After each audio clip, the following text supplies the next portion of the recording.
اور آپ کو یہاں بہت ہی عام خبر سے آگاہ کرتے چلیں کہ رحیم یار خان سے سندھ کے بعد پنجاب میں بھی خطرے کی گھنٹی بج گئی۔ اولمپک سکن بیماری سندھ سے پنجاب میں داخل ہو گئی، درجنوں جانور متاثر ہونے لگے، محکمہ لائف سٹاک کی ٹیمیں بھی متحرک ہو گئی۔ رپورٹ کریں گے بیورو چیف سید سعید احمد جیلانی جی، رپورٹ کیجیے گا۔ جی بالکل، سندھ کے بعد پنجاب میں خطرے کی گھنٹی بج گئی۔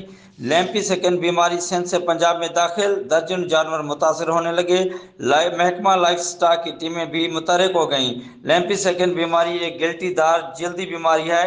یہ بیماری ایک وائرس کی وجہ سے ہوتی ہے۔ یہ وائرس مچھر اور مکھی کے ذریعے ایک جانور سے دوسرے جانور میں منتقل ہوتا ہے۔ لیمپی سکن بیماری نے سندھ سے پنجاب کا رخ کر لیا ہے۔ اس وائرس کی انٹری سے درجن جانور متاثر ہوئے ہیں۔ لیمپی سکن کی روک تھام کے لیے محکمہ لائف سٹاک کا عملہ بھی متحرک ہو گیا ہے۔ سندھ سے پنجاب میں جانوروں کی روک تھام کے لیے 2 یونٹ قائم کر دیے گئے ہیں۔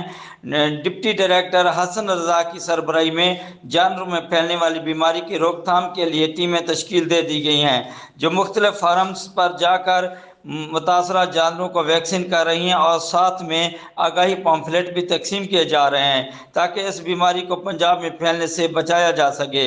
ڈپٹی ڈائریکٹر حسن رضا کے مطابق لیمپی سکن بیماری سے جانوروں کے جسم پر چھوٹی چھوٹی گلٹیوں کا بننا، آنکھوں سے مسلسل پانی بہنا، کھال کا خراب ہونا، جانوروں کا کمزور ہونا شامل ہیں۔ ایسی علامات کسی جانور میں نظر آنے کی صورت میں متاثرہ جانور کو صحت مند جانور سے علیحدہ کر دینا چاہیے۔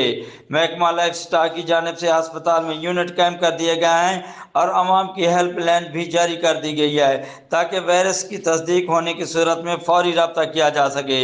محکمہ لائف سٹاک کا عملہ گھر گھر جا کر ہدایت لیمپی سکن بیماری سے جانوروں کو محفوظ رکھنے کی آگاہی مہم دے رہا ہے تاکہ جانوروں کو اس موذی بیماری سے بچایا جا سکے۔ کیمرہ مین ٹیم کے ساتھ سید سعید احمد جیلانی، بیورو چیف جی این نیوز، رحیم یار خان۔